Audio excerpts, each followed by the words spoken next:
Assalomu alaykum futbol muxlislari. Bugun sizlar bilan futbol olamidagi eng so'nggi yangiliklar bilan tanishib chiqamiz.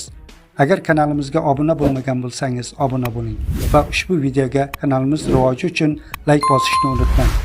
O'zbekiston 17 jahon chempionatida o'z ishtirokini boshlagan O'zbekiston terma jamoasi musobaqadagi ilk bahsini g'alaba bilan yakunladi. Yigitlarimiz guruh bosqichining birinchi turida Paragvay termasiga qarshi maydonga tushib, 2-1 hisobda zafar qozonishdi. Birinchi bo'limning 25-daqiqasida terma jamoamizning yetakchi hujumchisi Azizbek Abdumo'minov hisobni ochdi. U olis masofadan raqib darvozasini ishg'ol etdi.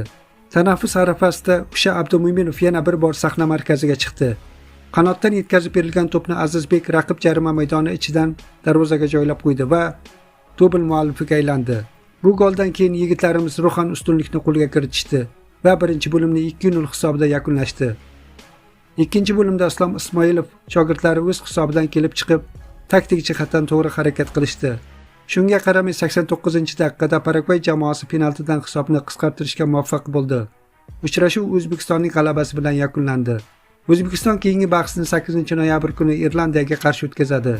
Barselona bosh murabbiyi Hans-Dieter Flick 2025-2026 yilgi mavsum oxirida klubni tark etmoqchi deb yozadi ABS.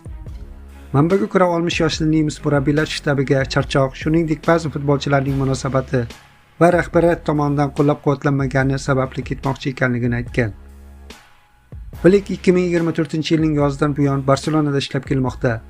Uning qo'l ostida ko'k anor ranglilar 74 ta o'yin o'tkazib, 54 ta g'alaba, 8 ta durang va 12 ta mag'lubiyat qayd etgan. Barselona bu mavsumda 25 ochko jamg'arib, La Liga turnir jadvalida 2-o'rinni egallab turibdi. Chempionlar Ligasida jamoa 3 o'yinda 6 ochko bilan 11-o'rinda bormoqda. Chempionlar Ligasining 4-turi doirasida bir nechta uchrashuvlar o'z nihoyasiga yetdi. Belgiyaning Bryugge jamoasi o'z uyida Barselona bilan 3-3 hisobida durang qayd etdi. Angliyaning Manchester City jamoasi esa Borussia Dortmund ustidan yirik 4-1 hisobda g'alaba qozondi. O'yinda Phil Foden dubl muallifi bo'ldi. Shuningdek, Holland va Shirki bittadan gol urishdi.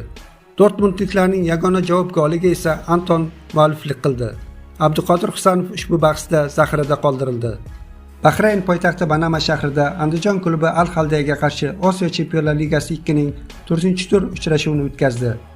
Bungacha guruhdagi 3 ta o'yinda 0-0 o'ynagan burgutlar 4-turda ham ushbu natijani takrorladi. Andijon durangga rozi bo'lmagan holda g'alaba golini kiritish ishtiyoqida edi, lekin gol urish yana nasib qilmadi.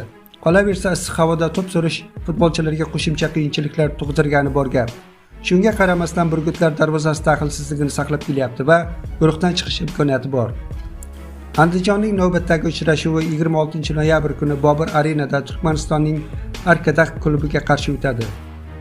Portugaliyalik futbol yulduzi Cristiano Ronaldo nihoyat Jorjina Rodrigesga uylanadigan bo'ldi. Cristiano Ronaldo qiz o'rtog'i Jorjina Rodrigesga qachon uylanishini e'lon qildi. Jahon chempionatidan so'ng mundial g'olibi sifatida to'y qilish eng yaxshi reja bo'lsa kerak, dedi Ronaldo Piers Morgan bilan bo'lgan intervyuda. Eslatib o'tamiz, Ronaldo Jorjina bilan 2016-yildan beri birga.